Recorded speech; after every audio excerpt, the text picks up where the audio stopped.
So that pipe and drape around the back of the art show got me thinking. We had a situation one year in Pittsburgh. The way the convention center is laid out, there's kind of a balcony that goes over the west. It's up on the west side of the convention center. You can look over the art show. So that balcony is just restricted access. And we actually had some curtains up covering the doors. So you could even look through the doors to see what was in that corner of the art show. And one year, one of the curtains fell down. So I had to go check on it with one of our convention center convention liaisons. And we go there and look at the curtain and looking out over that corner of the art show, and I'm there biting my tongue, like I don't want to say anything, but I can tell she doesn't want to say anything about the content in that corner. And it was just one of those, we fixed the curtain and we kind of look at each other, and there was this unspoken, never let us speak about this again sort of vibe.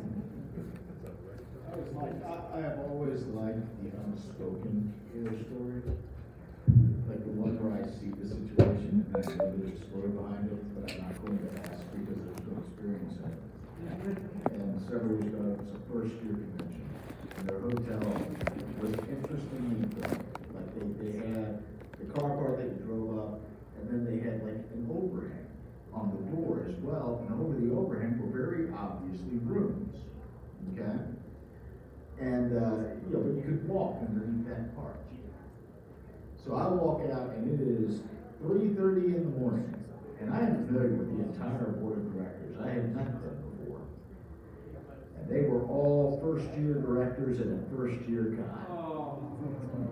And it's 3:30 in the morning, and I walked out. I couldn't sleep. I walked outside probably to have a cigarette. As I walked out of those doors, I saw the entire board of directors standing in a semicircle, staring up at the bottom of the floor above them as what could best be described as a solid fire hose-sized stream of water just came down onto the pavement in front of them.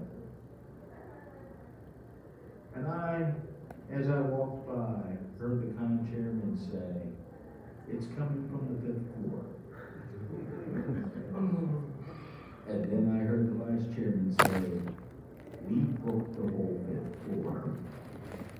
And I looked at them, and they looked at me, and I nodded and went back inside to my room on the 5th floor.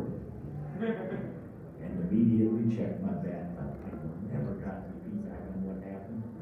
But I do know that the next day when I was talking to the chairman, he walked by and looked at me and said, "Our insurance said they'll pay for it," and kept it. This is not unprecedented. I can extrapolate as to what happened. There was another con, I think in the early 2000s, called Disclave. It was a gaming con. And there was a guy that was staying in the top floor of the hotel, and he decided to use the sprinkler head as a hanger and hung something on it. And did you know sprinkler heads really don't like that?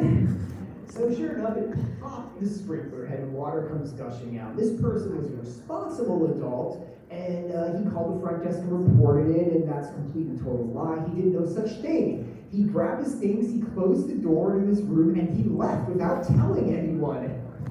About 15 minutes later, people on the floors below them are woken up by rain inside their hotel room.